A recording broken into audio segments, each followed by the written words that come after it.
Det har nog gått mer än 10 år sedan jag tog många av dessa bilder. 10 år är en rätt kort tid historiskt. Och 10 år går fort för en vuxen människa. Men för ett barn är 10 år en evighet.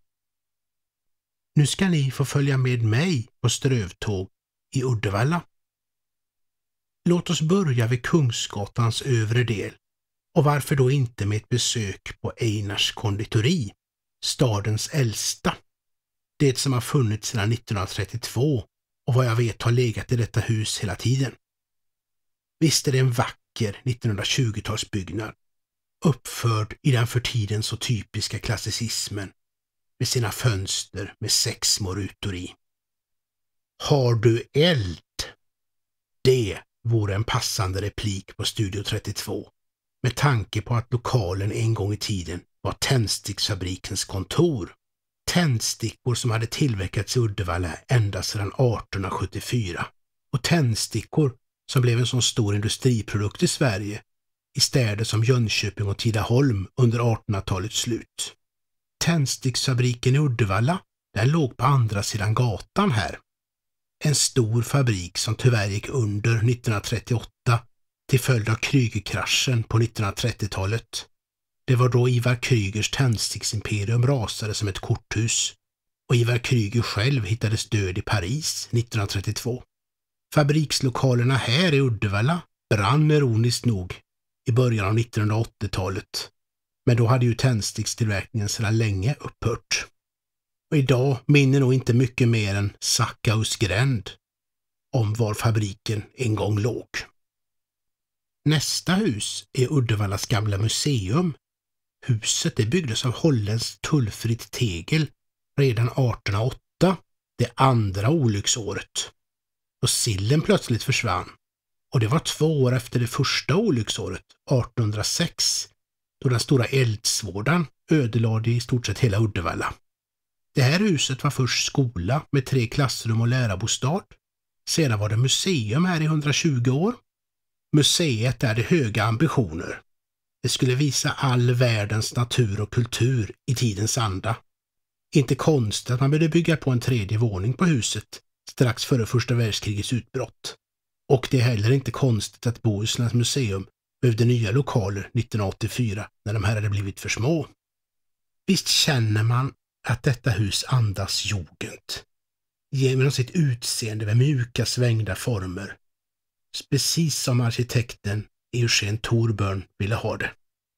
Och jugend, det andas det. Men det doftar inte alkohol. För här var det IOGT-NTO som höll till i många år. I Frideborg.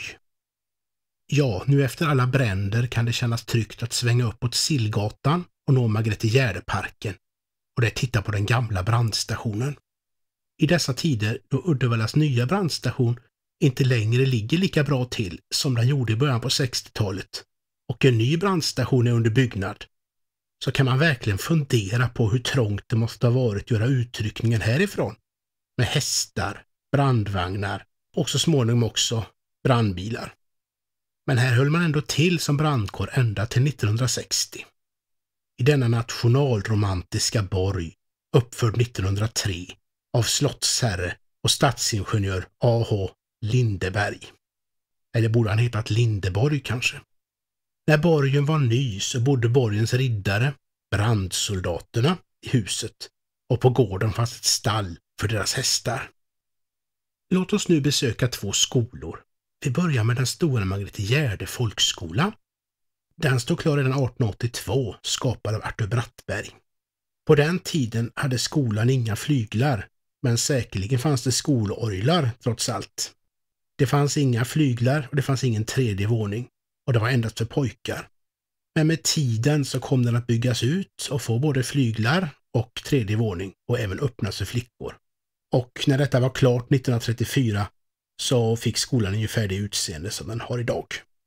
Inte allt för långt från Margrethe-Gärde-skolan ligger ju dagens kulturskola.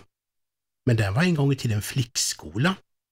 Detta vackra jugendhus har ett fantastiskt blomsterfönster som dock syns bäst när det är ljust i byggnaden och mörkt utomhus. Och denna skola är också en skapelse av Eugen Thorburn och stod klar 1896. Blomsterdekoren, ja, den är så typisk för just jugendstilen.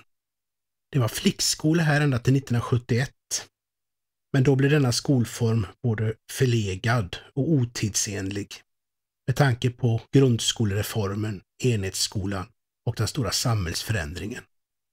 Låt oss avsluta vår vandring här genom att stanna upp och vänta på tåget från Göteborg och njuta av en vacker sekelskiftesarkitektur som så vackert letar sig upp längs Skolgatans branta backe. Tänk om det vackra jugendhuset framför oss kunde berätta om alla tåg, bilar och människor som en gång har passerat här. Bommen, den har gått ner för denna vandring, men inte för fortsatta strövtåg i Uddevalla.